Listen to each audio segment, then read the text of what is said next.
a part of the Go Network. Go.com.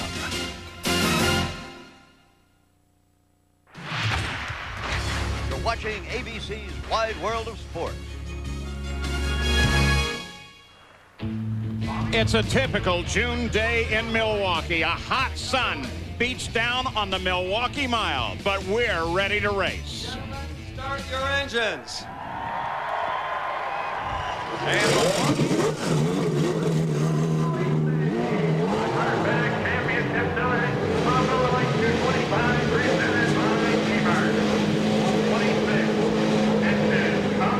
It's a brand new face that sets the pace today in the Milwaukee Mile. Castro-Neves missed his first career pole at Nazareth by 1,000th of a second. Then he chased Michael Andretti. Almost got a victory last week at Gateway International Raceway, but came up a fraction of a second short. Today, he's on the pole for the first time for Hogan Racing, hoping that he can break through and get the first win. How about contenders? Let's go to Jan Beekes. Well, Gary, at the start, keep your eyes on row number 3. On the outside, Paul Tracy, Mr. Excitement himself. In qualifying, the car was really loose. That's why he's back here. They have since fixed it. He's going to the front. Right next door, Mr. Excitement Jr.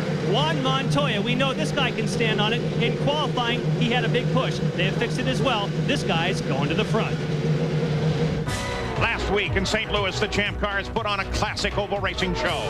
Today, they visit a classic venue, the Milwaukee Mile, the oldest track in the world. Two of the classic names in open-wheel racing, Andretti and Unser, have tasted victory here in the past. Al Unser Jr. led in Rio and St. Louis, but it's been 57 races since his last win. Andretti went 23 without a win, but put on a classic performance, holding off a late race charge at St. Louis. Milwaukee means traffic, close quarter racing, and action. A classic short track battle.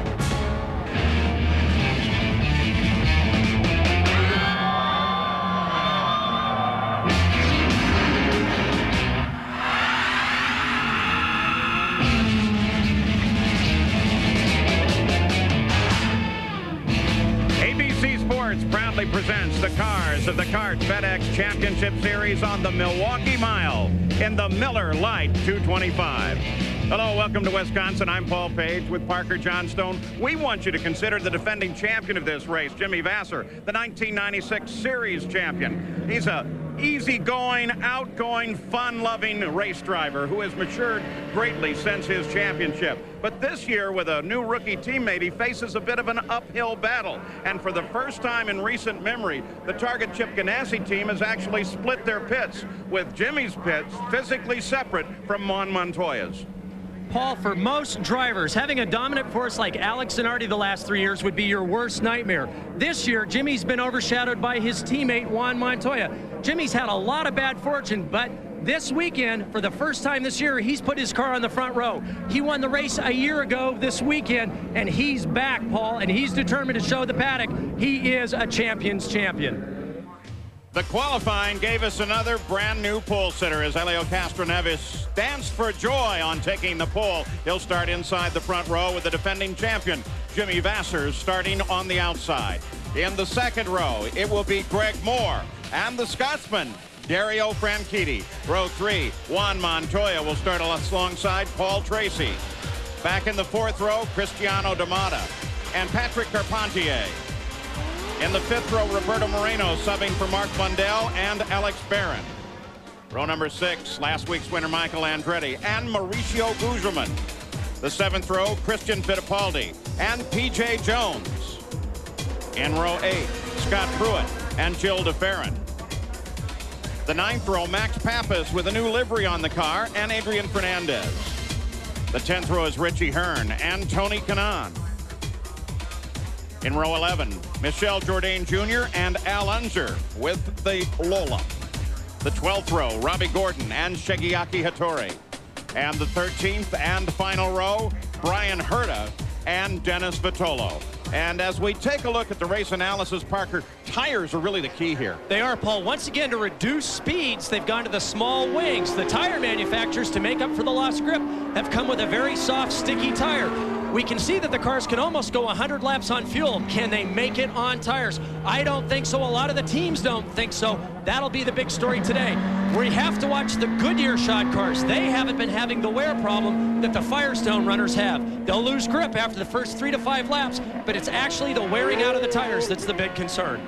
Pace car accelerates on the backstretch. Margie well at the wheel of the pace car, and the front row begins to accelerate. We're ready to go here on the Milwaukee Mile, adding to 96 years of history at this venerable racetrack.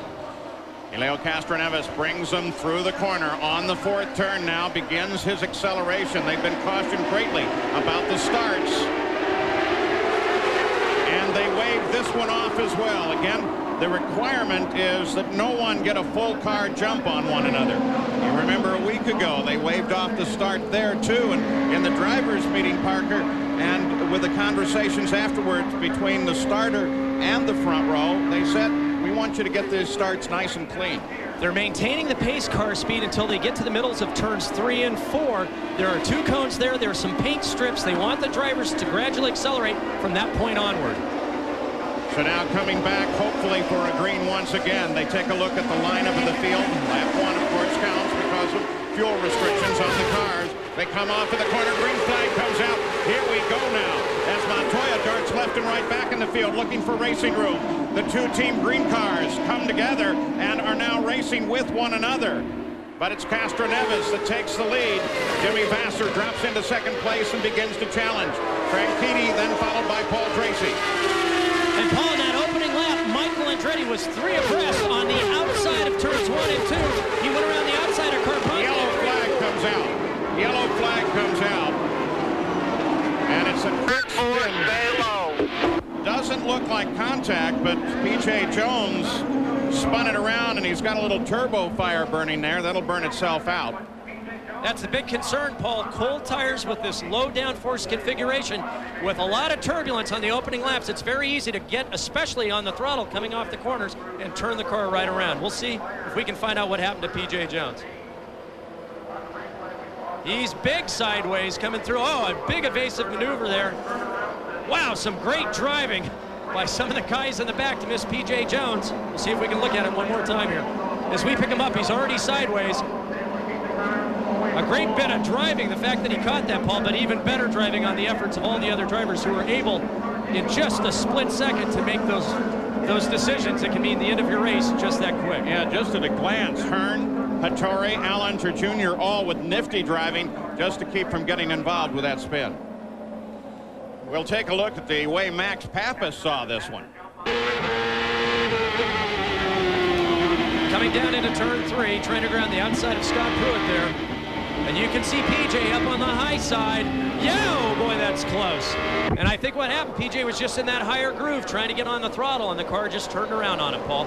We'll add Max Pappas to that list of those that were very close on that one. Jan Bikas, any information on PJ? Well, I spoke with his crew, and Jim McGee said simply, he just spun. I said, cold tires? He says, I don't think so on a day like today. Just says the guy was a little too aggressive, but if we can get him going, we'll be back in this thing. Well, already they have the engine restarted, so PJ will join the field, which is still moving under the yellow with just the first couple of laps complete. Castro-Neves, of course, jumps from the pole and maintains the lead. We'll be back. Paul Page with Parker Johnstone, a look down from the Honda Helicam on the Milwaukee Mile. And Paul, in traditional oval racing, even though this looks like Milwaukee only has 2 corners, we actually have turns 1, 2, 3, and turns 4. So when we talk about these different corners, so folks don't get confused, they actually split the 2 corners into mid-section segments. So the entry going into the first corner past start finish is turn 1, the exit is 2, and similarly for 3 and 4. The track is banked about 3 degrees, hardly any at all, and the cars still reach speeds of almost 200 miles an hour. And once again, Castro-Neves begins to pick the pace up as they flow toward the green flag. Green comes out. Here we go again. Keep an eye on Montoya back as he begins to maneuver alongside of Paul Tracy. Tracy cuts him off into 1, across 2. You ride with Montoya. You can see him downshift there, Paul. Most of the drivers are using 5th and 6th gears, running down the straightaways in 5th. You'll see him upshift here as he comes off the corner up into 6th gear. and then using the brakes for the entry of turns 1 and 3. Michael Andretti on the move as he begins to try to thread his way up through the field. Also moving, Greg Moore, who started 3rd and dropped back to 6th. Paul Tracy, 6th, came up to 4th. And Michael, who of course is coming up through the field very quickly, comes alongside Cristiano D'Amata. We'll take a look when we can at the Kmart telemetry. Paul, we saw Michael qualifying a little farther back at both St. Louis and here than he wanted to, but it didn't stop him. And on the opening laps, Michael was 3 abreast going through turns 1 and 2, and then side by side through 3 and 4. His experience is really coming into play. Watch this Ford Cosworth accelerate as he comes off the 4th corner. Grabs 6th gear, just over 190 miles an hour. Hard on the brakes. They're pulling about a G1/2 under braking, 3.5 G's a cornering. Now once again, hard on the throttle as he comes out of the 2nd corner. And as Andretti's been able to pull away just a little bit, the battle begins to build just behind Michael. Gary Gerald. Quick update on Michael Andretti. There was concern just as they went green after the yellow. He reported a vibration that he thought somehow related to brakes. But the team's feeling would be once they get up and get them rolling and he gets into the race rhythm, they thought maybe it would not be a problem. Something to just keep in the back of our mind. Looks like he's going strong now. Elio Castro-Neves with 213 to go is leading the 4th race he's led this year. And he had only 3 races in his career prior to this season. Castro-Neves with Jimmy Vasser chasing him. We look a little deeper in the field at Cristiano D'Amata. Andretti, once he got around him, was able to separate, but behind D'Amata is Moreno and Carpentier. There they come into view. And it tightens up right here. Cristiano D'Amata and his engineer Ian Watt have spent the entire weekend trying to figure out how to get the most laps, the greatest durability out of the Firestone tires. And Paul, I think what we're going to see is this race will really come into its own when we get 50, 60 laps in. I think there could be a real shifting in the field. But for now, you can see the cars are starting to bunch up behind Cristiano D'Amata as Michael Andretti continues to pull a gap every lap with that following or trailing group of cars. Yeah, it's a pretty tight group. Jimmy Vasser just jumped into the lead. Jimmy Vasser just got around.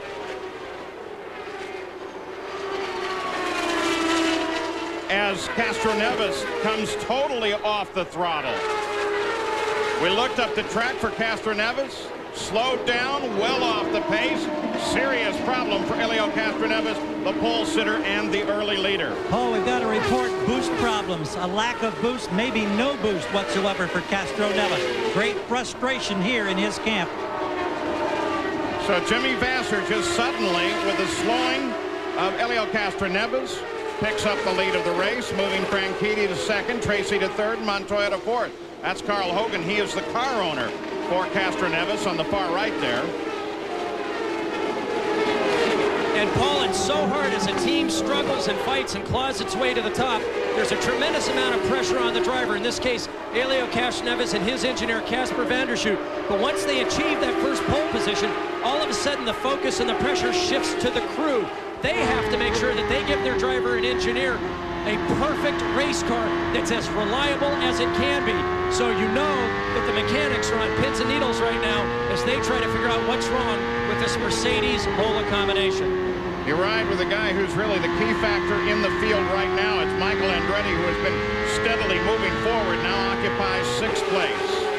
The order in front of him, Vasser, Franchitti, Tracy, Montoya, Moore. And as we watch Michael Andretti, so typical of Michael, as he goes into the 1st corner and the 3rd corner, he turns in much earlier than any of the other drivers. He really diamonds off the corners. You can see it there as he follows Greg Moore. As he comes off the corner, Paul, watch his entry at the end of this next straightaway into turn 1. Watch how he goes in a lot earlier than Greg Moore. Almost a full car width. He does that for a couple of reasons, mostly because he's got the car set up to understeer a little bit more, and also because he's looking for clean air. We'll see it again as he goes down into turn 3. You can see him already looking towards the inside. And there it is. He crosses over that black patch strip much sooner than Greg, but you can really see it going down into the 1st corner. And you can see there, Paul, he's even looking for clean air to get the most out of his Swift chassis. Look at there.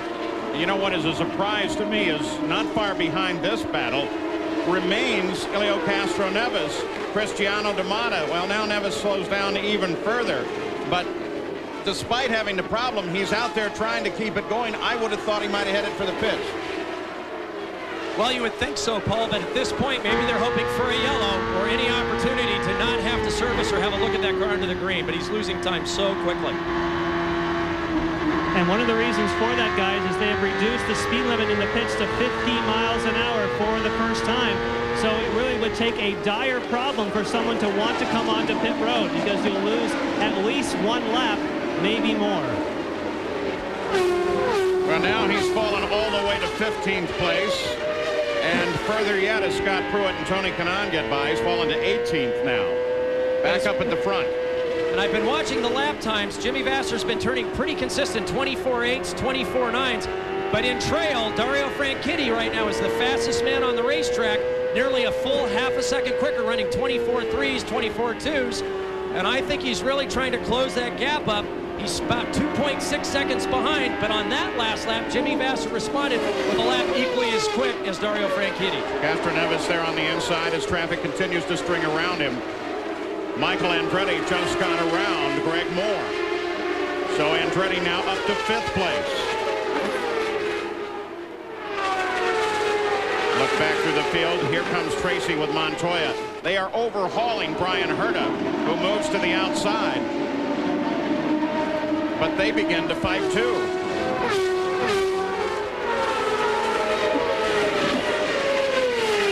They split Hattori,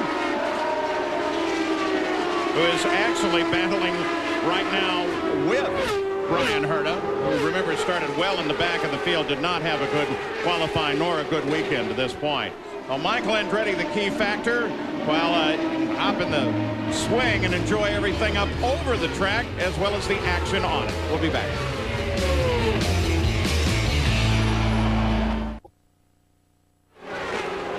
Back at the Milwaukee Mile as we show you the current standings. The leader, Jimmy Vasser, beginning now to work very heavy traffic, which is always a factor here. Gil DeFerrin is also moving his way up through this field.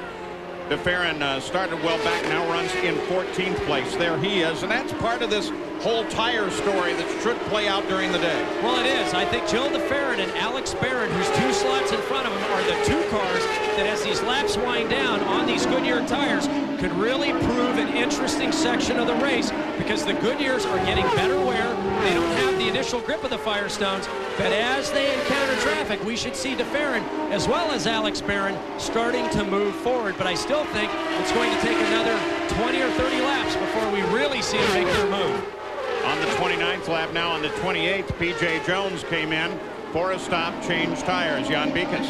Yes, and he came in for a new set of Firestones, and I'm looking at them very carefully, and it does appear as though there's been significant wear. No blistering, but there's still rubber on these tires. If he's coming in already, these Firestone guys could be in trouble. Well, in that battle with Gil DeFerrin and Mauricio Guzman, moved around Castro-Neves, who stays out there. Here comes Fittipaldi working on Moreno just off the right there. And Christian continues to work on Roberto Moreno. They have the slower car, Dennis Patolo, lying just ahead as they go into turn 3. That's Carpentier, lined up just behind Patolo now, who will soon be joining this battle as well. This is really a primary place to pass is when you come up on lapped cars. You use them as picks. The real strategy comes in. Do you go left? Do you go right? Do you set the guy going into the corner or set him up coming off? And this is, they know, maybe one of the few opportunities to make their move. Helio Castro-Neves comes in, Gary. Boy, this afternoon has turned into a nightmare for the popular young Brazilian driver. He brings it in now, and the crew will go to work. Frankly, I'm not sure what they'll address. They're working, and they shut the engine down. The body cowling in the back will come off, but he was complaining of lack of boost or possibly no boost. You saw how dramatically he went backwards. Now they'll try to get rid of the gremlins and hopefully get him out. But clearly, any shot for a first victory is now long gone for the Hogan Racing driver. You're looking now at the battle at the front of the field as the leaders overhauling Al Unser Jr. Not past him yet. He lies just ahead of Jimmy Vasser. But Dario Franchitti is very much into this fight with his teammate Paul Tracy sitting now in 3rd. And Paul Paul, coming off that last corner, you can see Jimmy starting to wash off high around the inside of the corner, whereas Dario can run very, very low and very fast. I think Dario's got a better car here, but both their lap times have dropped off almost a second and a half from where they were running before. And look at Dario, Paul. He's got a great car if he can try to make a move around the high side. Franchitti is looking high as they come off of 4. Paul Tracy closes in as well. Onto the home stretch. Franchitti tries low. They're still backed up behind Al Unser Jr. Now Montoya begins to join this fight behind Paul Tracy. And everybody gets bottled up. Oh, Montoya almost loses it in front of Michael. He looks to the inside of Tracy. Comes down to the inside of Tracy. He's going to try to pick 2 of them off. Franchitti moves to the outside of Vasser, the leader. And I think Franchitti's got boxed in there, Paul. I think you want to go down to the low side. Montoya makes his move, so does Michael Andretti. Michael Andretti gets past both of the Team Green cars. You've got to be very, very smart here, Paul. You've really got to use your head. You've got to be aggressive, but at the same time, be patient, or you can throw the whole thing away in only the first 36 laps. It may not be time yet to be this heroic. Well, as they went into the corner, I thought they had Michael. Michael had them both, but now he was having to drop into 4th place. Franchitti still runs in 2nd, still pursuing Jimmy Vasser. Montoya now up to 3rd, and then Michael Andretti, followed by Paul Tracy. I can tell you at this stage that all these drivers are driving absolutely as hard as they can, but I think Michael and Jimmy are going to exercise maybe a little bit more caution than Montoya might. And at this point, Michael knows there's a lot of racing yet left, and he doesn't want to throw it away this early in the race. Jimmy Vasser still chasing down Al Unser Jr. This is where the fight is. Michael Andretti, as we had pointed out earlier, there's the numbers on him, steadily moving up through this field, and now chasing Montoya. And where the experience really pays off is Michael knows what the car needs to feel like on full fuel at the beginning of the race to have a good car at the end of the race. And that's something that young Juan Montoya might be coached by Mo Nunn and Chip Ganassi, but he doesn't know exactly what that feeling is. Michael, especially at the Milwaukee Mile, knows exactly what kind of car he needs to take the checkered flag ahead of everybody else. And I also found it interesting, guys, that we saw the 2 Team Cool Green cars very close together, and we know that they have had discussions. Paul Tracy and Dario Franchitti, they have said, we're going to look out for each other. We're not going to have happen what happened in St. Louis, and at least we saw in that instance, it worked. Fittipaldi got around Carpentier for 9th, DeFerrin to 11th. Helio Castro-Neves is out, Gary Gerald? Yes, indeed. He's out of the car. Apparently a booster turbo problem of some sort. Did you have any warning that there was going to be a problem when you went green? No, everything was working pretty well. I was so happy. The start and the restart, everything. The car was handling perfect. Hogo Racing did a fantastic job again, and we don't know what happened, but probably is the boost problem. Hey, if it's not our turn, next one will be. All right. Carl Hogan offered you encouragement. What did he tell you? Well, he was telling that I was doing a good job so far until that moment, and I was feeling very strong. And well, it just sometimes happens in the race. We just have to live with that. See you in Portland. See you there. Juan Montoya is now learning what it's like to be under attack from an Andretti. Michael has been working him hard the past several laps. The battle is for 3rd place. Greg Moore, too, has moved in behind Tracy. So this battle at the front, now 7 deep, is still very hot. That previous lap, Paul, Michael got him cleanly down the inside. I bet you Michael was as surprised as anybody to see Montoya re-attack around the outside of turn 1. And Michael's trying it again. I don't know if he'll stick it this time. Michael Andretti tries to the inside. No, he still can't do it. But they are still all running behind Al Unser Jr. from Jimmy Vasser down through 7th, all nose to tail. Well, Michael's a fighter. He's now done it to him twice. It was very smart of Michael. He was trying to use Dario Franchitti as a block on the outside, but it didn't work out. Michael's going to figure out how to get this done, because I tell you, that's one determined man there. He's actually backed off a little bit, trying to get some clean air, and that's allowed Tracy to pull up behind him. Michael's going to get a good run coming off this corner and maybe try it on the inside of 3. Yeah, Franchitti's trying the same thing on the leader as they go screaming into 3. On board, Michael, you ride with him. Montoya just ahead. That was Vitola that they just moved around. Now Jimmy Vasser looking for racing room high on Al Unser Jr., trying to get clear of this attack that comes from behind, led by Franchitti. And that last lap, Montoya went down the inside. inside, taking away Michael's line and his air, preventing any attack from behind. Michael's really got to get a good run on him, Paul, coming off the 4th corner, making sure that he's on the throttle early and strong if he's going to take a look. 45 miles of this now, and look at it as he makes his move. Unbelievable, just that quick. 45 miles into the race, now 46, and we have a new leader. Dario Franchitti did exactly what I was saying Michael was trying to do to Juan Montoya. Got a great run on Jimmy coming off the 4th corner. Used the draft perfectly, very late on the brakes down the inside, and Jimmy was unable to counter the attack, and here comes Michael trying the same maneuver. Michael Andretti looks inside of Montoya. This time he may, in fact, look at Montoya hang out there. Oh, they're so close as they come off at 2. Montoya has courage. Andretti went down the inside. Now look at Montoya work on his teammate Vasser. Andretti starts to come back on Montoya. This time he tries it high. Montoya nearly pitched him into the wall on the exit. And Michael is able to get it done this time. Now it's Jimmy Vasser that lies ahead. But Montoya is not going to give up. He's coming right back at him. But now look at Michael as that easily he works Vasser. You know, that was really smart on Michael's part. He kept attacking to the inside, and that time he came off the 4th corner and went around the outside. Andretti from 2nd place goes screaming into the lead, comes down inside of Franchitti. Unbelievable. Michael's just carved his way up through this field. And interestingly enough, the 2 quickest cars on the track right now are Michael Andretti, obviously, but also his teammate Christian Fittipaldi back in 7th place. He's the only other car matching lap times with Michael Andretti. Michael tries to make a move on Alonso Jr. to put him a lap down and relieve some of the pressure from behind. And in fact, he does get that done. So Michael Andretti works up through the field. The lead changes once again. Michael is now the leader. Franchitti in 2nd. Vasser falls back to 3rd. The Miller Lite 225s continues to be hot. Back at the Milwaukee Mile in just 2 weeks, the Kart FedEx Championship Series will be at the Budweiser 200 in Portland. Back to the road courses. That's live here on ABC on June 20th. Michael Andretti is now the leader. Interestingly enough, once Michael was able to carve his way through everyone, he began to pull away, and for the most part, that battle for the lead has gone away, though Montoya now begins to work his way up through the field. That was Max Pappas that you saw him working there. The new livery colors make them very similar to the Newman-Haas cars.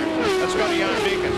Well, speaking of Newman-Haas, I spoke to Peter Gibbons. I said, are you guys speeding up or are they slowing down? He says, well, we think they came back to us. We planned it that way. We expected these guys to run quick and then drop back. This is exactly according to plan for Michael Andretti.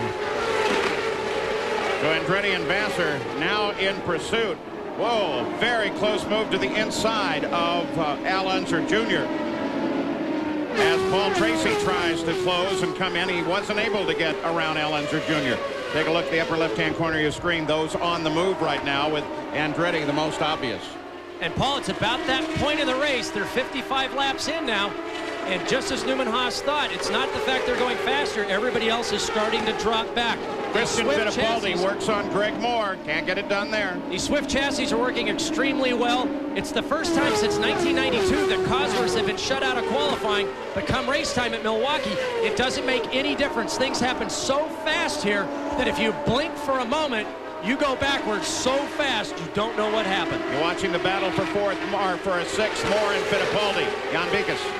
More information on Michael Andretti. Now that he has the lead, they radioed to him and said, watch the tires, make them last. This is going how we want it, but you've got to look after your tires just as we expected. Michael Andretti at the front, then Dario Franchitti, Vasser, Montoya, Tracy, Fittipaldi, and Moore. 9 times in 15 races. At Milwaukee, Michael Andretti has had the lead.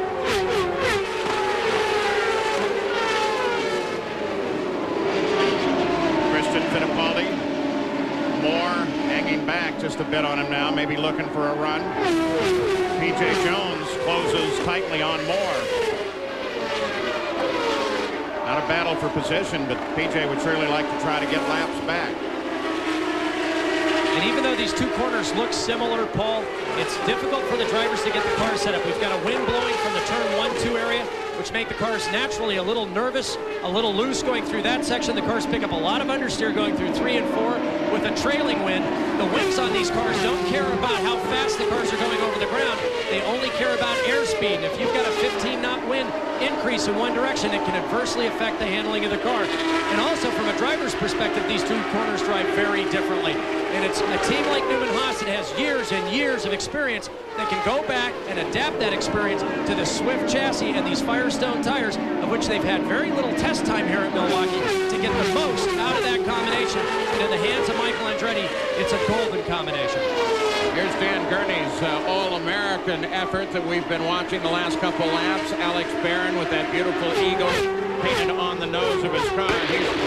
He's closing on P.J. Jones. That is not a battle for position. His target is actually Roberto Moreno, 10th place, just ahead of P.J. Best qualifying effort for Alex. This Eagle chassis is very good at exactly this speed range, which is the 150 to 200 mile an hour range. It produces a lot of downforce. They're making the most out of the Goodyear tires and the Toyota motor, and they've done a great job. And I expect if this goes green to that first fuel stop, that they will able to pick up some more spots prior to that stop. Looking back up the track now for Michael Andretti, leader of the race. There he is. A full 3 seconds now ahead of second place, Dario Franchitti. We had talked to starting that they could maybe go to the 85th, 95th lap. We've had some yellow in there, so they could go to the 100th, I would think, at least, if the tires can last. And it seems like they're all trying to nurse them that far. Well, you can... Yellow comes out. This, of course, will change that as well. This is a yellow for something on the course, not contact with anything, not a spin. Pace car comes out in front of Michael. Well, they're well within the fuel window, Paul, and they obviously are going to try to get on a new set of tires, a full load of fuel.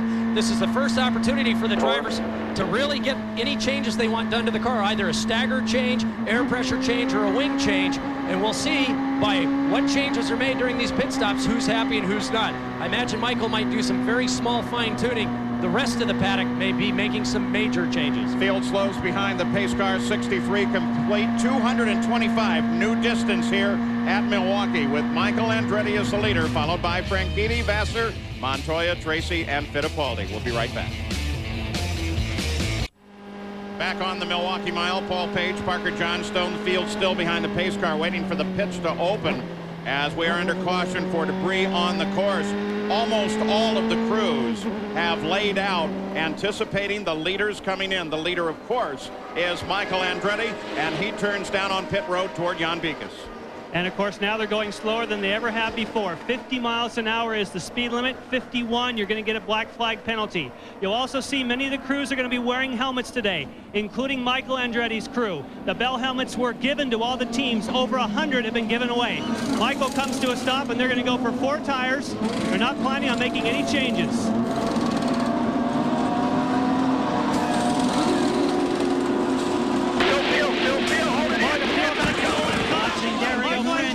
Some problems, Gary. We've got a problem back here.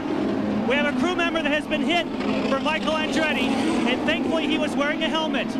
Michael Andretti tried to leave, and he caught one of his crew members because the fuel was taking a long time. The CART medical staff was on it immediately. Michael Andretti, they're leaving the car there. Of course, they can't do anything with it at the moment. Jim Harburg is his name, and they're tending to him.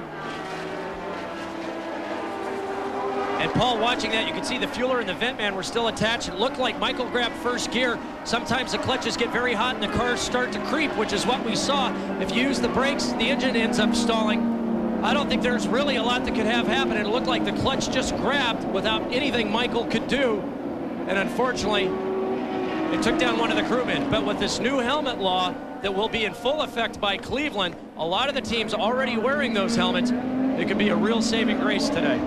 They just now have been able to get Michael restarted and let him rejoin the rest of the field, which circulates under the yellow.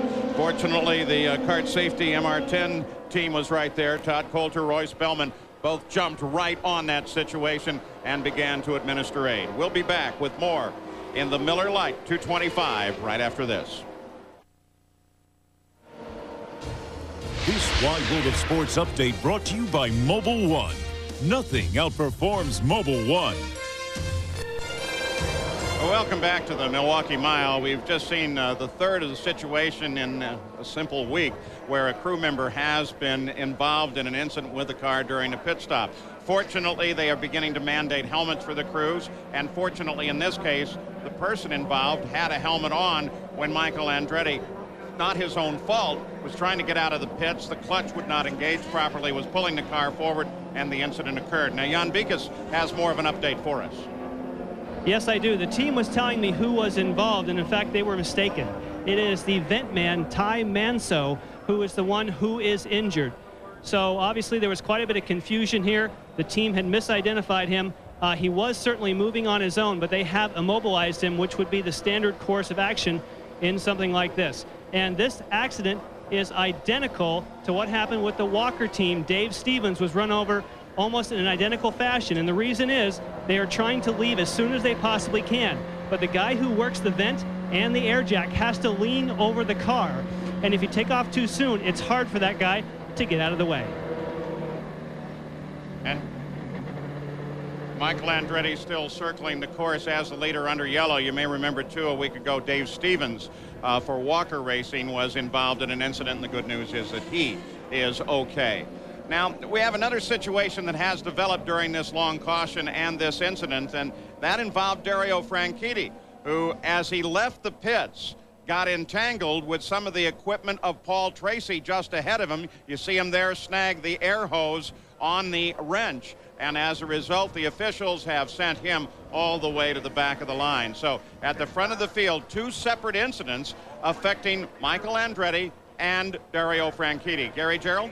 And regarding the Franchitti incident, as he got over the hose of his teammate Tracy, the team is encouraging him on the radio on every lap. Don't worry about it. Be patient. You have the fastest car out there.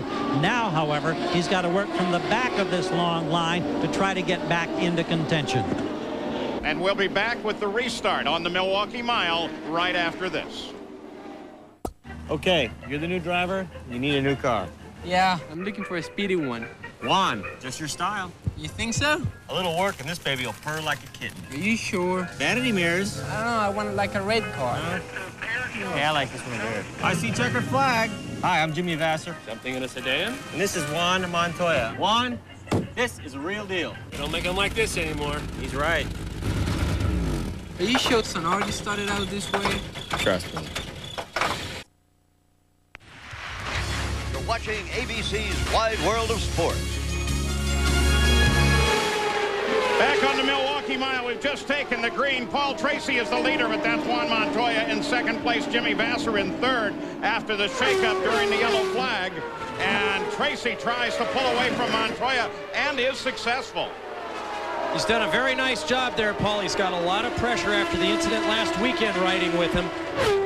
But he is very, very good on this track.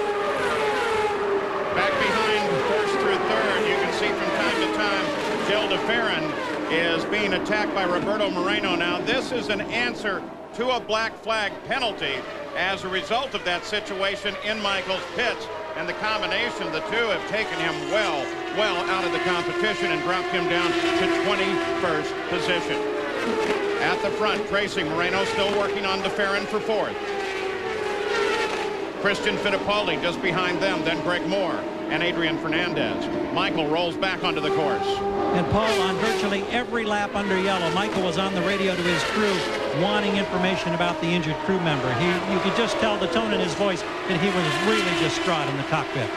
Well, of course, Michael has been with that team for so long. It's very much a family situation at Newman Haas.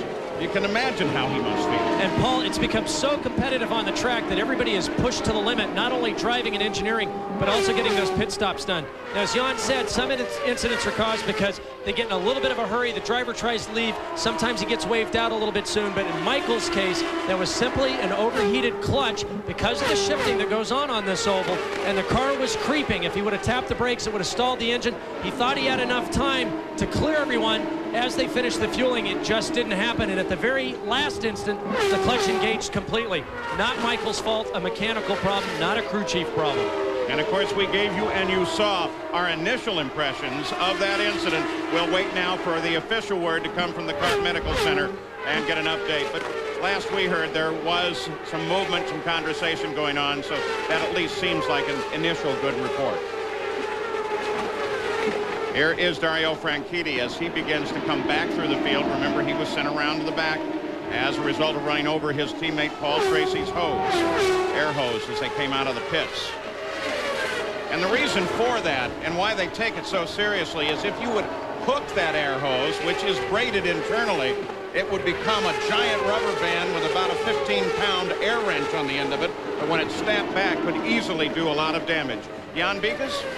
Well, we were talking before the pit stops, what was the tire wear? Well, in the case of Jimmy Vasser, they say their right rear tire was better than they expected. So some of the chassis adjustments that they have made do seem to have worked. Now, one other thing that Parker was talking about, when the car is on the ground and they're fueling it, that is something relatively new. They're starting to drop the cars off the jacks so the fuel will go faster into the car. I personally think that if they had to fuel the car on the jacks, you would alleviate this problem because the guy physically could not drive away. And of course, that has been discussed. When I first started driving Champ cars, my first crew chief said, you will not engage first gear until we're finished. So exactly a problem like that, or we saw Scott Pruitt earlier at Motegi, won't occur of a hot clutch grabbing with the car engaged in gear. So if it does drop on the ground, it should be left in neutral, because if you grab first gear, it can launch just as we saw. Paul, after that last round of pit stops, we had some big winners and losers. Obviously, the trauma with the Michael Andretti incident dropped him from 1st to 22nd. Dario went from 2nd to 14th with that penalty. Paul Tracy came in 5th, went out 1st. Gil DeFerrin came in 8th, went out 4th. And Roberto Moreno came out 5th place after entering in 9th. As we watch Gil DeFerrin, some stats on him. Perhaps the most important of this day is not on the screen, and that's that Gil DeFerrin started in 16th, moved up, and then with a great pit stop is now riding in 4th. Roberto Moreno is just behind him but not able to attack. And now Dario Franchitti continues to work his way up through the field as he battles with Scott Pruitt. And this is a fight for 13th place, so it is a battle for position. And the report now from the backside, and there we can see it, Robbie Gordon has begun to slow, and we have no indication why at all. He will make it onto pit road and will easily make it to his pits. But Robbie Gordon, with his great saga of last weekend, missing victory in the Indy 500 by 2.5 miles after crashing Saturday at St. Louis, now experiencing problems here in Milwaukee. He's had a rough 8 days, no doubt, Paul, but yet he is still full of enthusiasm and confidence. This entire crew is energized with the potential that they know will come. Well, we've been talking about the significance of the tires, what a great difference they make. Gary Gerald, what about the Firestone side? Just talked with one of the Firestone representatives. They've been monitoring the right rear wear after this first round of pit stops. They tell me that the wear is roughly 75 to 90% complete. So they're getting close to using the entire 100%, but no problems that weren't expected from them at this point. They're encouraged. At the front, it's Paul Tracy. Montoya just behind him by a little over 1 second. And this is Franchitti still trying to work his way around Pruitt. Just ahead of them, Alex Barron and Guzman have begun to close. There you see Barron. Pruitt's closing on Barron, and that's Guzman just ahead. And as we watch Pruitt and Franchitti, Paul, 299 Renards, but if we get a head-on shot of the front of the cars, you can see a significant difference in the front wings. As you look at Scott Pruitt's car, you'll notice that they droop towards the outside, which has been the standard procedure for Renard wings since their introduction in 1994. You can see it there. They droop about 15 degrees, but if you look at the trailing car, the wings of Dario Franchitti, they're horizontal. They've designed a new nose with these wings lower in the nose, which they say helps their overall aerodynamic package. And if you look at one of the older Renards, like the Frankenstein car that Adrian Fernandez is running, the front wings droop even more. So even though they're all Renards, not all Renards are created equal. Mauricio Guzman starts to work on Cristiano D'Amata. Just ahead of that battle involving Alex Barron. Well, Alex Barron's now working on Guzman pretty hard, and Scott Pruitt and Dario Franchitti are beginning to close as well. So now we have a 5-way battle, and this is for 10th.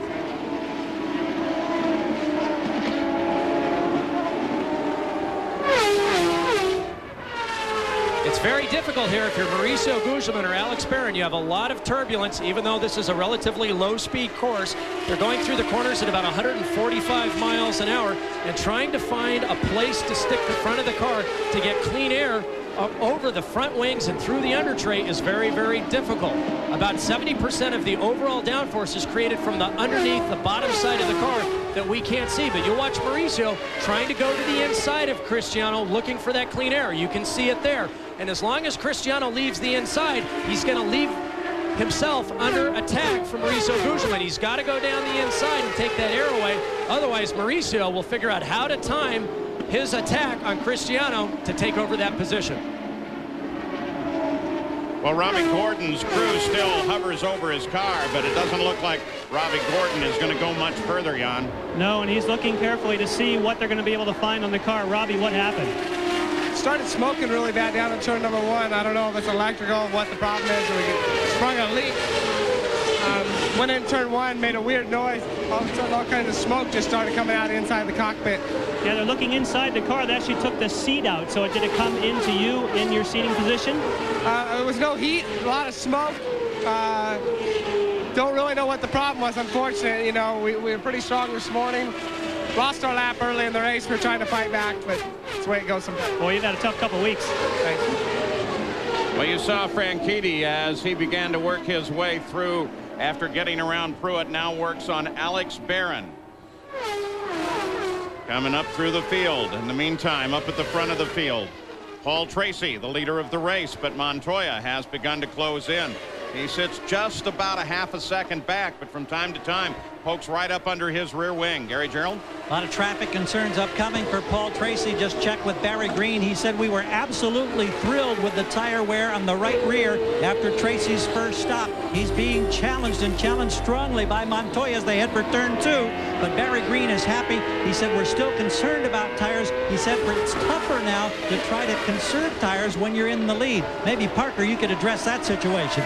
Well, you've got a real problem, Gary, in that if you get too conservative and you hit traffic just right or just wrong, as the case may be, you could have 2, 3, or 4 cars all over the top of you. And so Paul Tracy has to find a balance of picking his way through traffic, trying to get breathing room between he and Montoya and Vasser, and then maybe conserving a little bit as he has clean air in front of him. But right now, he can't conserve at all, Paul. Whoa, Montoya struggles to control it as he comes down to the inside, tries to get alongside Tracy, can't do it, not happy with it, wants him to move over. Don't think that's going to happen, Juan. Right behind him, Jimmy Vasser, his teammate. So Tracy, Montoya, Vasser, first, second, and third, and that battle is tight. Paul, Montoya's got some of the fastest hands in the paddock. I think in another life, he could have been one of the world's greatest pickpockets, because we've seen him do things with his car that are just phenomenal. During qualifying, we saw great saves from a number of the drivers, whether it's Pappas, Carpentier.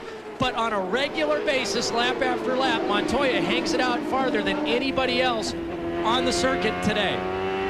One of those out prematurely, too, is Brian Hurdy on Beekes. Yes, now all of a sudden we have guys coming on pit road. Brian, what happened to your car?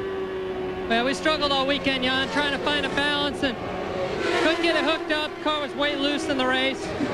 Came in, made a spring change. We made it a little better, but at that point we were so far down and started going loose again. I want to apologize to my guys and Shell and, you know, Ford and Firestone and everybody on this team that's worked so hard, because yeah, I didn't get it done for them this weekend. I didn't figure out how to make the car go fast, and you know, we got to do a better job. I'm gonna take most of it on this one and just say, you know, I'll make it up to everybody, and we'll be back strong in Portland next week. All right, you're on a road course. We'll see you there. Thanks. So the battle for the lead continues to tighten. Tracy is the leader, but he's being chased by Montoya and Jimmy Vasser. We'll be back with the Miller Lite 225 after this.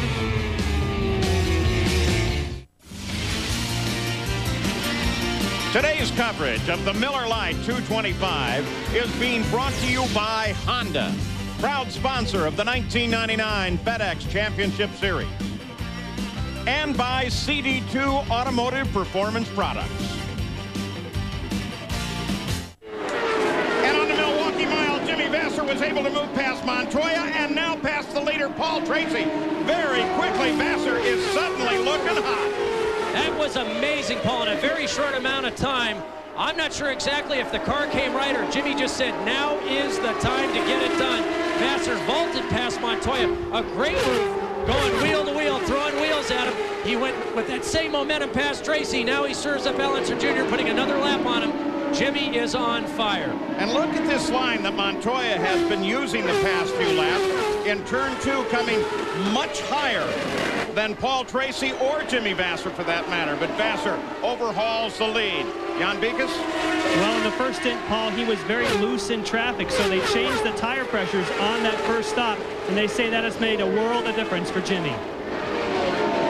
We mentioned that Jimmy Vasser made a very quick move on Montoya. We want to take you back and show you that while we keep track of the lead. Jimmy down the inside at turn 1. Montoya trying to go side by side, but watch what happens coming around the exit. Look how close that is right there, Paul. Jimmy stays in it. Montoya tries to stay in it, but he's on the gray side. And this was the pass for the lead as Jimmy Vasser in turn 1 was able to work down inside Paul Tracy and take over the lead. So now it's Vasser, Tracy, and Montoya, the top 3, followed by DeFerrin, Moreno, and Christian Fittipaldi. Jimmy has had so much misfortune this year. Things just haven't gone his way. And Jimmy Vasser is one tough race driver. He's got experience, he's smart, he's patient, he knows when he's got to get it done. This weekend, by splitting the pits, maybe the team was sending a signal to him. Jimmy has responded like a true champion. Well, and that's exactly what you said at the start of the program, was that Jimmy Vasser now needs really to focus on his competition here, and he certainly responded strongly, coming up behind Tony Kanaan. His tenure with Alex Zanardi only made him a better, stronger driver. A lot of other drivers would have collapsed under that pressure. Now he's got to deal with Juan Montoya. And Jimmy, I've known Jim for a very long time.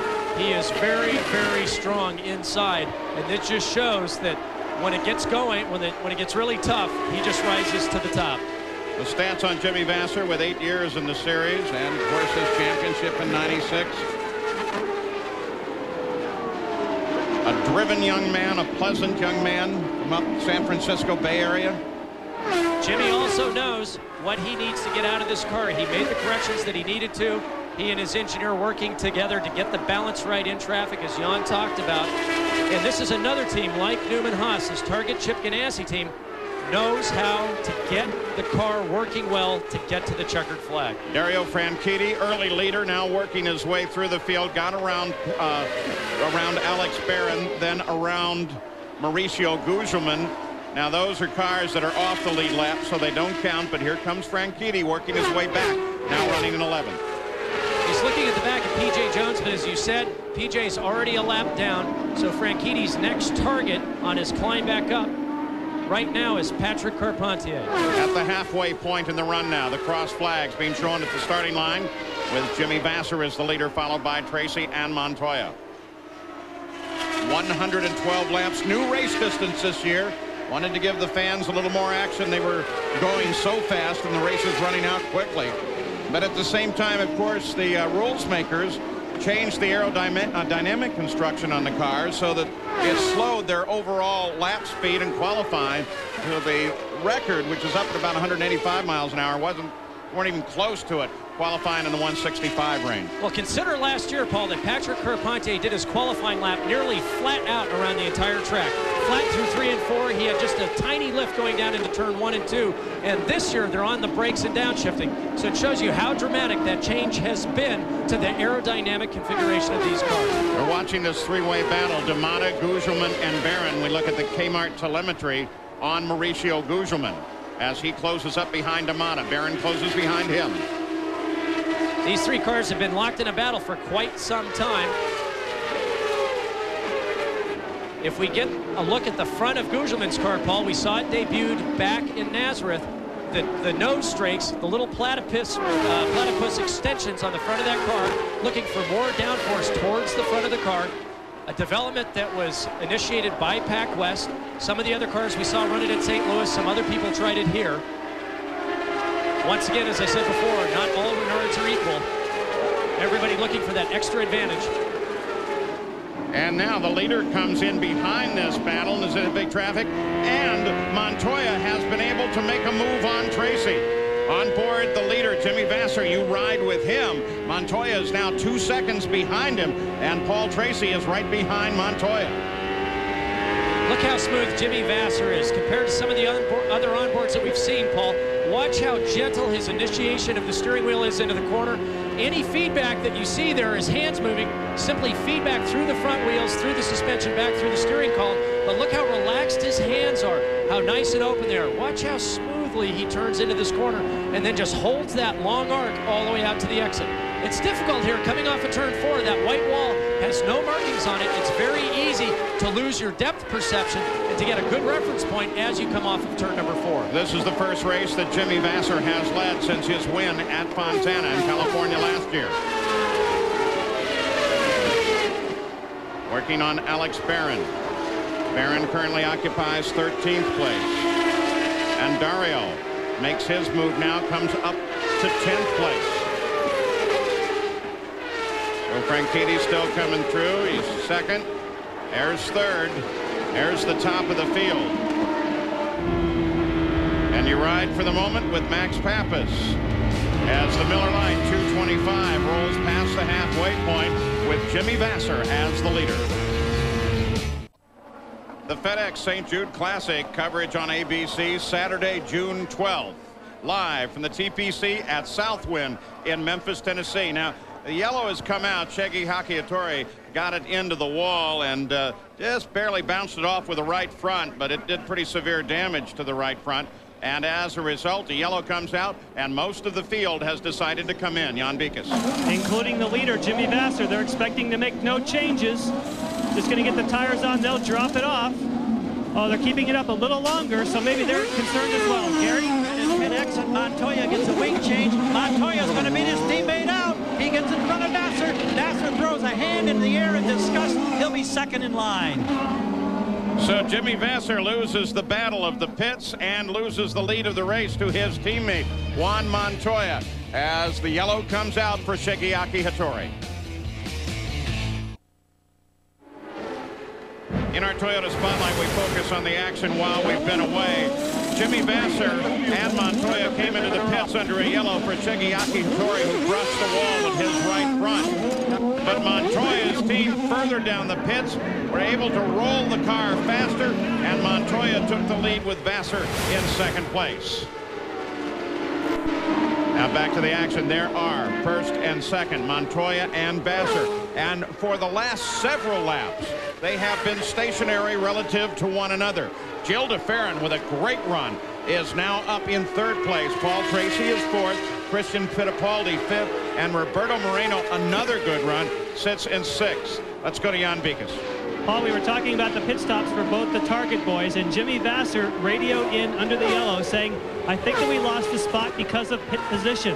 The fact that Juan Montoya had the very last pit made the difference. But I noticed one other thing. I think that Jimmy Vasser was here a fraction of a second longer because he took every ounce of fuel, and I think he's going to need it. Juan might be a little short. We've also been watching Dario Franchitti and his move through the field. He's now up to 8th, but he seems to have found his own level because Greg Moore was battling with him just a moment ago and was able to get past him, moving Moore into 7th place. That last round of pit stops, Paul, the big winners, of course, Juan Montoya going from second to first, Gil DeFerrin from 4th to 3rd, Christian Fittipaldi from 6th to 4th. So losers, Jimmy Vasser lost the lead, fell back to second. Paul Tracy went from 3rd to 5th. Roberto Moreno from 5th to 6th. Now Christian Fittipaldi on the restart lost that 4th place and fell back to 5th. They've been running in that order ever since. And Jan Bikas, you have an official update now on the Andretti crew member. And I do. Ty Manso's condition, it's a good report. He is awake, no head injury. He does have, however, a possible cervical spine injury. He has been transported to the Frayden Hospital for a CAT scan and an x-ray of his neck. And so it could have been a lot worse, and let's hope that those x-rays come out negative. Well, that's a much better report than the first visual images. Michael Andretti, with all of that, dropped down to 20th place. And you can see on the race course, he is running in concert with his teammate Christian Fittipaldi. Here's Dario Franchitti. Greg Moore just ahead. Moore just moved around him about 4 laps ago. And they have been static in their relative positions on the race course, but they are beginning to close on Roberto Moreno. And Paul, as Jan mentioned, the real cat and mouse game towards the end of this race is fuel consumption. How hard can you run on how little fuel? On that last round of pit stops, they were right on the edge of the fuel range of these cars. This will be very, very interesting to see how it plays out. Can they make it to the end, or will they have to do a splash and go?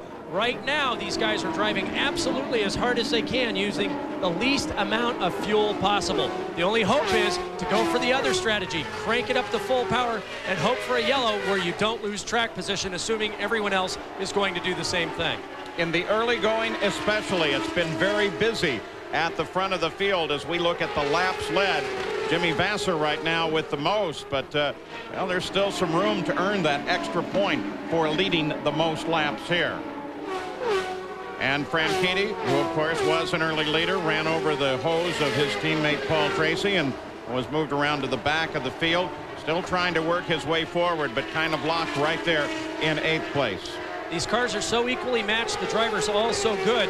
The only thing that they're looking for now, Paul, is a mistake from the person in front of them, which is very unlikely, or coming up on lap traffic to try to use them to their advantage to get a run, an advantage on the inside, the outside, as we've seen so many times in the last 160 laps. With 160 laps of the 225 complete, we look at the race recap. The 159th lap with the leader Montoya and the race average at 149 miles an hour. Very busy, as we suggested at the front. And this is a very busy racetrack. It becomes difficult even to talk to your crew. The straightaways are so short. Trying to get the sway bars adjusted, the weight jackers move, which transfers weight from one side to the other depending on how the car is handling. It's a very, very busy place indeed. Shigeaki Hattori driving for Tony Bettenhausen, despite his brush with the wall, has been reported okay. You ride with Richie Hearn. We look at the Kmart telemetry.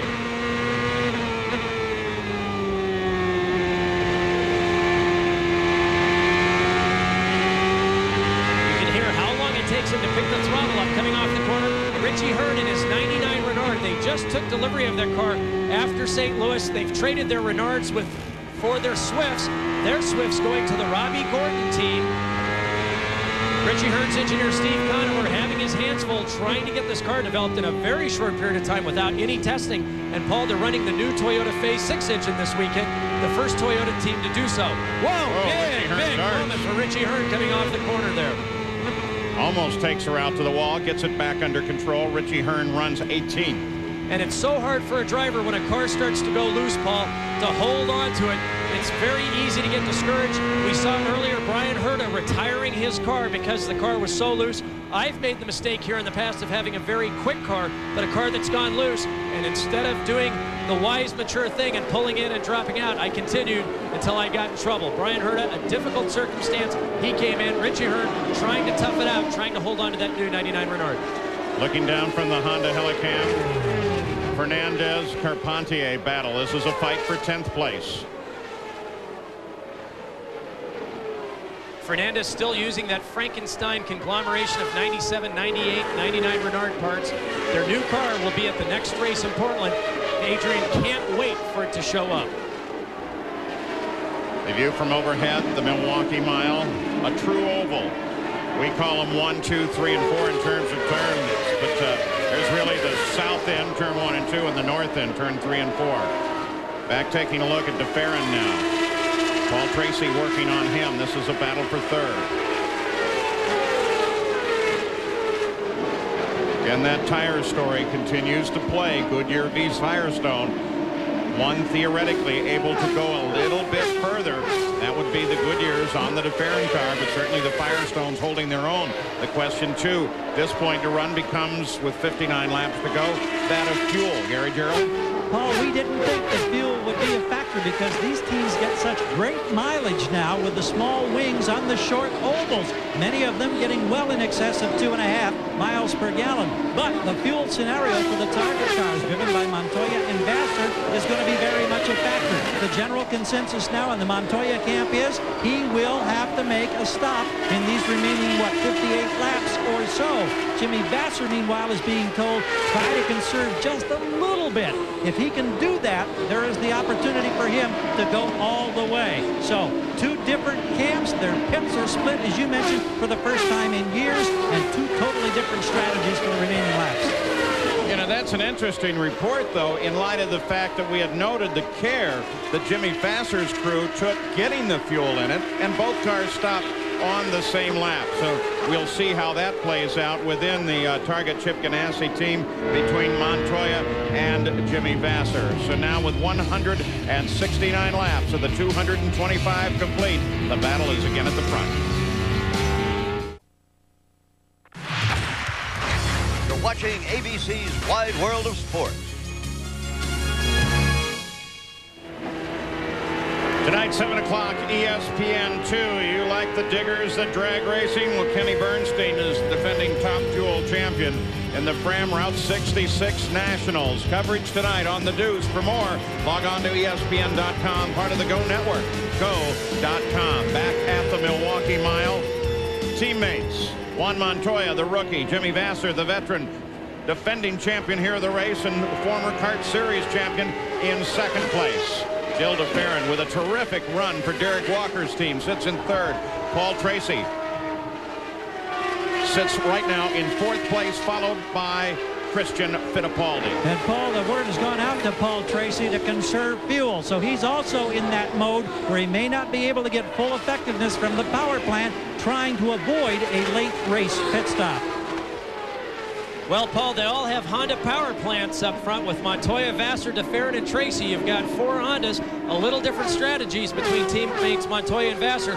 I can tell you right now, Montoya, Tracy, and I'm sure a few other drivers are praying for a yellow flag so they can lean it back and get to the end. The other drivers want it green. Vasser wants it green, as well as some of the others, depending on their strategies. We focus on the battle for third. The blue and white car is DeFerrin, followed by Paul Tracy. Circulating this track lap after lap after lap, just watching one another, working, wondering where this entire end game is going to go. We look at the laps led by engine, and as Parker just suggested, with the Honda up in the front so much, they are leading a great deal. Now, then there's the whole situation that we talked about of fuel. They're getting greater fuel economy than they ever have. Jan Beekes, it's doing even better. Yeah, you're right, and that's because the small wings do not make as much drag, so you use less fuel. It used to be when you would race here, you get 1.85 miles to the gallon. That's how much fuel Kart gives you. Well, it's my understanding there's some cars out there near the lead at the moment that are getting 3 miles per gallon. Whoa. And that's about, Paul, what you're going to need if you want to make it. I believe it was lap 133 that they pitted or went back to green. You'd have to make almost 3 miles to the gallon if you want to make it to the end without a stop. Boy, that is remarkable in terms of fuel flow when you're used to looking at numbers like 1.7, 1.8. And they're also getting good mileage not only because of the reduced downforce, but because they have to lift off the throttle for so much longer than they ever did before. That off-throttle time is also making a significant contribution to the overall fuel mileage. Watching DeFerrin, there's Tracy. We do want to take you up toward the front of the field on board Jimmy Vasser. Now, here's a good opportunity to kind of listen to that throttle. You can see, Paul, he doesn't pick the throttle up until he's well past the halfway point of the corner. In years past, you just lift on the entry and start picking up the throttle right about here. Now listen how much longer it takes. See, right there, it's about 4 or 5 car lengths coming off of turn 4 than it was in previous years. Let's go to his teammate, Juan Montoya. We'll listen there as well. Reminder, the leaders last pitted on the 124th lap. Oh! Juan does that as if it's just part of the routine, and apparently for him it is. Well, eventually, Paul, it's going to catch him. Watching Jimmy Vasser's on board, you can see how steady and how consistent Jimmy was. Juan is much more on the edge of the tightrope. I hope this doesn't bite him, because he's got to drive the car extremely hard if he's trying to conserve fuel in order to get the most out of his lap times. And Parker, have you noticed if he's shifting? Because that would be one of the tricks to save fuel if you were no longer downshifting. Yes, both drivers are shifting at this point, but even the style of shifting can make a big difference in fuel consumption depending on how much revs and how long you drag the throttle, heel and towing, going down into the corner. Now, Juan is a right foot braker. He's rocking his foot back and forth between the brake and the throttle, even on an oval, whereas Jimmy, traditionally on an oval as well as road courses, is left foot braking, allowing him, I think, Paul, to be able to modulate the throttle a little more easily to conserve fuel while he's catching Montoya. Something that came for Jimmy Vasser out of his early experience, which was on ovals and things like quarter midgets. Now they begin to close once again in the battle for the lead. You look at the times closing the last couple of laps with Alex Barron sitting ahead of the leaders, running not that much but slightly slower than the lead. Parker, I've got a question down here relating to this traffic. I'm wondering if is there any advantage in fuel conservation for the fact that Vasser runs behind his teammate in less air? Can you conserve fuel on a short track that way? Sure you can, and what we're talking about here, Gary, is just very small amounts. A lap can make all the difference in the world. So just about the distance Jimmy is right now, 4 to 5 car lengths back, is probably the perfect area you need to catch the back of the draft of this group of cars in front of him while still having clean enough air to not affect the balance and the handling of the car through the corners. Like the sportsman he is, Dennis Vitolo moves offline, lets Alex Barron, and then the leaders come through. Barron is chasing Scott Pruitt, who sits just ahead of him, and that is a battle for position. 13th, in fact. Paul, but you have to wonder, from Jimmy Vasser's standpoint, do you count on the fact that one will have to pit and do a splash and a go? Do you take a chance on a yellow flag, or do you push to try to force him into a mistake, which we haven't seen during the course of a race yet this year? What do you do? I mean, what's the strategy? Do you rely on information between your team and your teammate's team? I think you have to go for it. You have to take every advantage as you can, because if you rely on the circumstances, you may not finish any better than second place. Well, and we haven't seen these two teammates in the direct confrontation that they're in now with a battle for the lead as the laps begin to wind down toward the end of the race. But it does put you in mind of Team Green's situation, where 3 times, and one of those a battle for the lead, the two teammates got in confrontation and end up ruining the race for both. Well, we know how aggressive one is. We know that Jimmy's also aggressive. Jimmy, very, very smart. He's not going to risk the car unless he absolutely has to. And with 35 laps to go, that might sound like a long time, but I'm telling you, that's going to go by very, very quickly. He's got to try to use Barron to his advantage and the other lap traffic to try to get a hold of this lead. Well, Barron is only a slight factor for Jimmy Vasser. Vasser is right back in contact, and I got to tell you, given Montoya and Vasser, I really have to go with the veteran's experience that Jimmy Vasser has, and second place may be the better place to be. But, of course, the fuel strategy is the key, Jan Vikas. It is, and I just spoke with Tom Anderson. Actually, we didn't speak. He gave me the crossed finger signal. In other words, I have my fingers crossed, meaning we are going to try and make it to the end, but it will be extremely tight for Jimmy Vasser. Well, just 33 miles to go to the end. 124 the last time they spot. Boy, that just seems like, obviously what Tom Anderson is suggesting, it's going to be right on the edge. And as we noted during that last pit stop, we know Jimmy got every ounce of fuel into his tank. Jimmy's very, very good at conserving fuel. It's a matter of trying to figure out what your teammate's doing, trying to second guess their strategies. Juan's car is already loose, Paul. If it goes looser, Jimmy, with as consistent as his car is, should be able to make a move on Montoya. And I'm going to go with you. I think that Jimmy's going to have the upper hand by the time this is done. Well, Jimmy Vasser works on his teammate Juan Montoya in the closing laps here. 194 complete at Wisconsin State Fair Park of the Miller Lite 225. We'll be right back.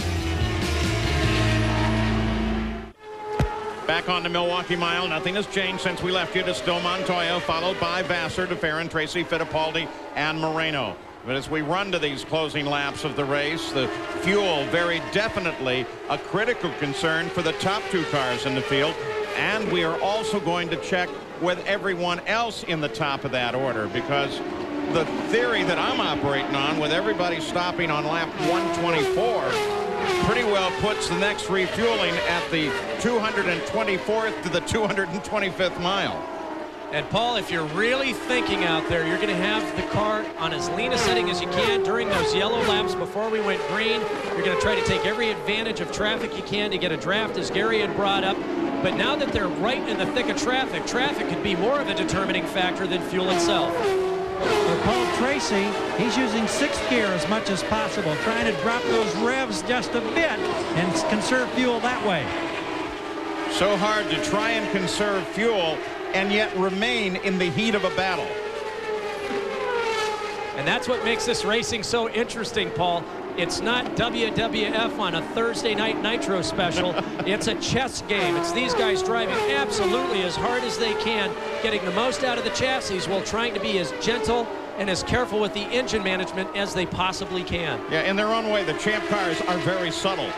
You watch for just quick little moves of the hand or dart of the nose to tell you how a car is operating. Back with Christian Fittipaldi, has a nice run going, sits in 5th place, Jan. Yeah, the unfortunate news is they have told us Christian Fittipaldi will have to pit for fuel. Now, of course, if everybody does, that's not bad news. But if Vasser can make it, that'll kill you. Montoya, Vasser, DeFerrin, Tracy, Fittipaldi, top 5. Moreno, Moore. Franchitti now up to 8th place. And D'Amata battles with Fernandez at this moment. Carpentier in 11th, Guzman in 12th. Well, we can see even from the rearward-facing camera here on Montoya how nervous his car is on the entry to mid-corner. You can see the back of the car moving around a lot. Vasser's car much more secure, much more steady, and as the laps wind down, Montoya's situation will only get worse. We'll see how quick his hands are, Paul. They are fast. He's got great reflexes, tremendous car control. It's going to be a handful, especially in traffic as he runs in disturbed air. Jimmy's car, I think, is in much better shape to deal up this traffic. So with Jimmy Vasser, he sits, he watches, he waits, and from his cockpit, he can study what Montoya just ahead is doing lap after lap and the attitude of that car. Montoya does not have that advantage. He doesn't. He has got to be absolutely on the charge. He's got to look forward and not to the rear. But look how quick Jimmy is through the mid-corner here. And I can tell you, though, Jimmy may be watching, but he's not waiting. He's doing everything he can to take advantage of the situation. He's got to run very, very close to Montoya so that if there is a break in traffic, if someone guesses wrong, he's got to be there to take advantage of it. And there seems to be no further indication of when to expect the stop, but it seems to be clear in the Montoya pit, he will have to stop. They still think Vasser's okay on fuel. Now the gamble becomes more pronounced for Montoya. He obviously won't want to leave that racetrack in the lead. He may be forced to shortly. Well, Gary, that brings the question up. We noted that the 2 Ganassi pits are now separated by a fairly considerable distance. Does the team share that kind of information? I think they're obviously very aware of what's going on with each other. How much direct conversation there is, I don't know. Well, it will be interesting to see then how this runs to the finish and how much information is passed and how, once again, that split has affected the internal workings of the Target Chip Ganassi team. Because the other strategy here is, Paul, as I said earlier, if you're Montoya, do you just go to full power knowing that you have to pit, but then if a yellow comes out, you can still stretch it?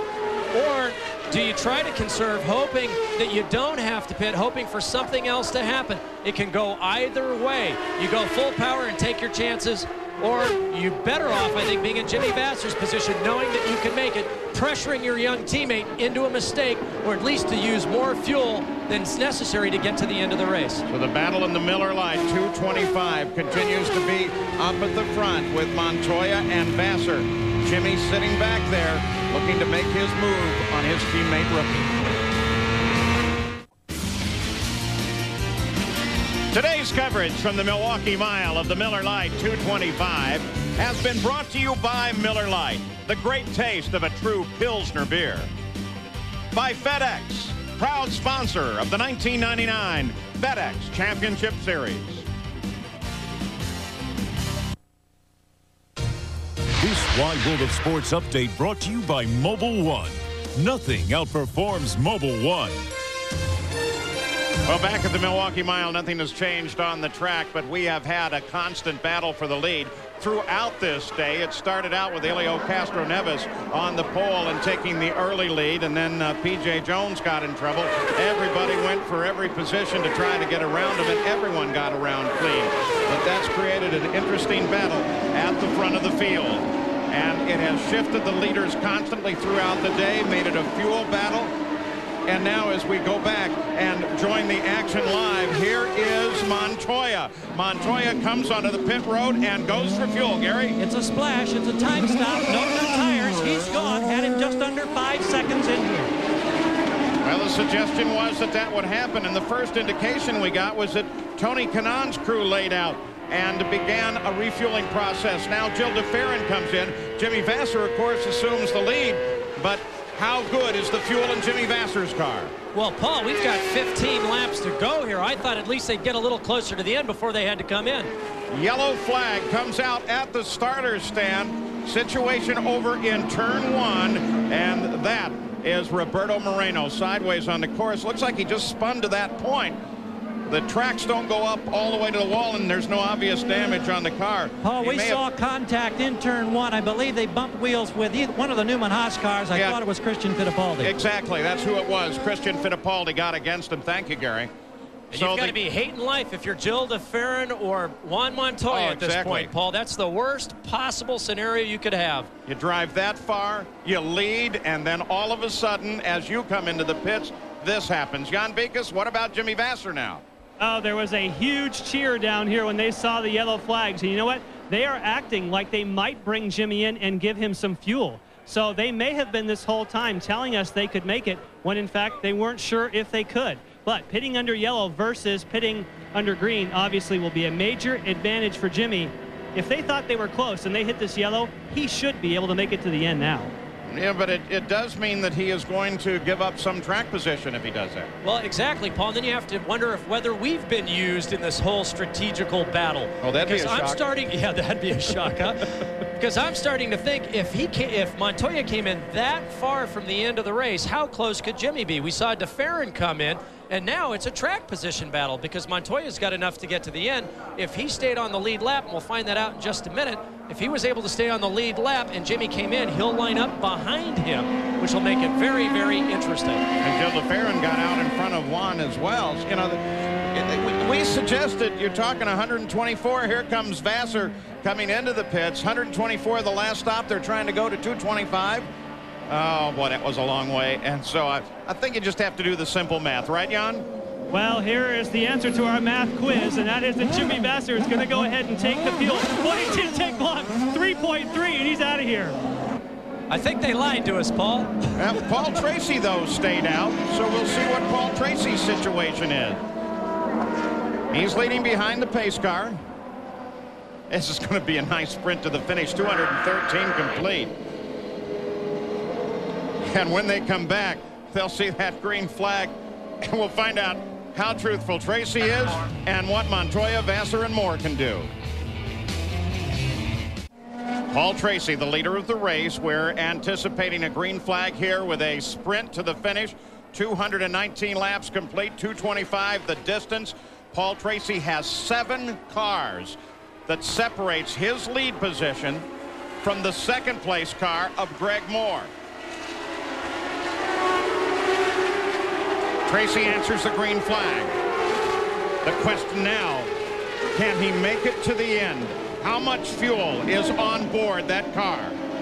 Paul, I think we can give you an answer. Those last 2 laps of yellow may have been an absolute lifesaver for Paul Tracy. Barry Green had said it is going to be so close we'll be on fumes. I asked him as they came down to go green, how much does it help you? He said, big time, we may be okay. Well, Parker Johnstone right behind him. The 7 different cars. Don't you let some of them go, or do you want to run on your pace? Paul, you want as many cars in between you and second place as absolutely possible. But the problem is, Paul has got to get fantastic fuel mileage in order to get to the checkered or hope for another yellow before the end. 4 laps to go. Now Tracy crosses the line. Jan Beekes. Well, let's talk about Greg Moore. He's another guy who did not stop, and Steve Chalice, his engineer, just gave me the nod. Yes, we can make it to the end on fuel. So Paul Tracy is the question mark. Can he carry that car the remaining 2.5 laps, 2.5 miles that he now has to run in order to get to the finish and win the Miller Lite 225? Moore is second, DeFerrin third, Carpentier fourth, Montoya and Vasser 5th and 6th. As we suggested, they gave away track position having to fuel, but obviously they had no choice. Paul Tracy works the backstretch into 3. White flag will come out next time around for Paul Tracy. The only thing that can stop him is his own fuel tank. This will be a remarkable run if, in fact, he is able to make it all the way as the white comes out.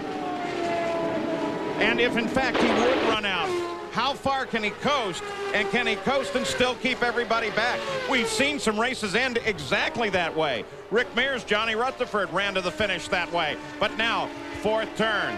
Paul Tracy comes to the line. And look at this. An amazing victory as Paul Tracy takes his 14th career win. Paul Tracy. Oh, unbelievable how far he was. Guys, great job. Paul Tracy congratulates and thanks the crew. He carries that car with the help of that crew an amazing distance in scoring his second win here at Milwaukee and the first since St. Louis in 1997. So he comes from being in pretty serious trouble last week at St. Louis to the victory here today. And the green team is happy about that one. Tony.